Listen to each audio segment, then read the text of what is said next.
आज मेरो हातमा दुईवटा चीजहरु छ। एउटा फेडेक्स लेखेको छ, कुरियरबाट आएको डकुमेन्ट छ र प्लस एउटा यो हुलाकबाट आएको डकुमेन्ट छ एनएलबाट। यो भित्र छ इन्टरनेशनल ड्राइभिङ परमिट, आईडीपी भन्छौँ अब हामी।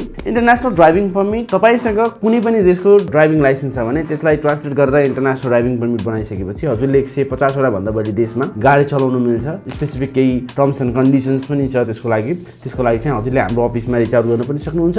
idp.digitalsolution.com मा गएर तपाईले त्यसको बारेमा बुझ्न पनि सक्नुहुन्छ। अब अहिलेको लागि चाहिँ मैले यहाँ हाम्रो साथीहरुलाई चाहिँ फास्ट कुरियरबाट पनि मगाउन मिल्छ आईडीपी र नर्मल पोस्ट अफिसबाट पनि मगाउन मिल्छ भनेर भन्छौँ हामी। हुलाकबाट मगाउँदाखेरि चाहिँ यो 32 दिन जतिमा आउँछ हाम्रो अफिसमा आइपुग्दाखेरि। अब तपाईले संसारको जुनसुकै ठाउँमा मगाउन सक्नुहुन्छ यसलाई यो पनि। अनि त्यसपछि यो चाहिँ 6-7 दिनमा आइपुग्यो। यो प्रिन्ट भएर हामीले अप्लाई गरेको हामी मार्फत तपाईले इन्टरनेशनल ड्राइभिङ परमिट अप्लाई गर्नुहुन्छ भने हामीले अप्लाई गरेको 2 दिनमा तपाईले डिजिटल कपी पाउनुहुन्छ, पीडीएफ पाउनुहुन्छ बुकलेटको।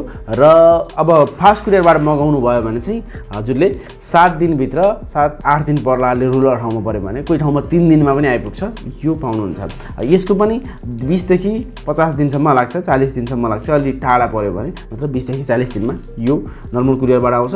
यसको र यसको भनेको चार्ज थोरै यो अलि महँगो हुन्छ, किन भन्दा यो हुलाकबाट मगाउने हो, यो कुरियरबाट मगाउने भएको हुनाले यो थोरै महँगो चाहिँ हुन्छ। अब हामी चाहिँ फेडेक्सबाट मगाउँदाखेरिको डकुमेन्ट हाम्रो चाहिँ मेन स्पेसिफिक डकुमेन्ट्स भनेर चाहिँ यो नै हो। यसमा चाहिँ फेडेक्सबाट मगाउँदाखेरि चाहिँ एउटा चिठी आउँछ। यो टेक्निकली त्यति इम्पोर्टेन्ट चाहिँ छैन, तर इन्टरनेशनल ड्राइभर एसोसिएसनको तर्फबाट उहाँहरूले यसलाई हामीलाई चिठी दिनुहुन्छ। यो चिठी चाहिँ हामी यहाँ राखौँ। हाम्रो मेन डकुमेन्ट भने यो होल्डर भयो। होल्डरभित्र एउटा कार्ड हुन्छ, त्यसपछि यो हुन्छ। यसलाई चाहिँ हामी यो प्रमोसनल हो, यसलाई हामीले त्यति अभोइड गर्यौँ। यो स्टिकर्सहरू हुन्छ यसमा, अर्कोमा नहुन सक्छ स्टिकर्स। यो स्टिकर्स चाहिँ हजुरले टास्न सक्नुहुन्छ कतै। अब यो यसमा बुकलेट हुन्छ। मेन भने हामीलाई चाहिँ बुकलेट र यो कार्ड चाहिने हो, इन्टरनेशनल ड्राइभिङ परमिट। यो दुईटा चिज प्लस एउटा चाहिँ हजुरको ड्राइभिङ लाइसेन्स जसलाई देखाएर हजुरले आईडीपी बनाउनु भएको हो। यसमा हजुरको फोटो सहित टक्क यसरी राखिएको हुन्छ। अनि त्यसपछि यो कार्ड भयो। यसमा आउने डकुमेन्ट्सहरू यो नै भयो। हामीले चाहिँ यसरी राख्छौँ, यसरी राख्यौँ यहाँनिर। यसमा भएको पनि चिजहरू यही नै भयो। अब पोस्ट अफिस आउने चिजमा के आउँछ भन्दाखेरि बुकलेट र कम्प्लिमेन्ट्री कार्ड त आउनै पर्यो, त्यो बिना चाहिँ कामै चलेन। अनि के आउँछ त हेरौँ। यसमा पनि हजुरको स्टिकर पनि आयो है, त्यो स्टिकर तपाईँले तान्न सक्नुहुन्छ यो स्टिकर। अनि त्यसपछि बुकलेट र कार्ड आयो। यसमा पनि आउने चिजहरू भने त्यही नै हो। अब त्यसमा एउटा लेटर बढी आयो।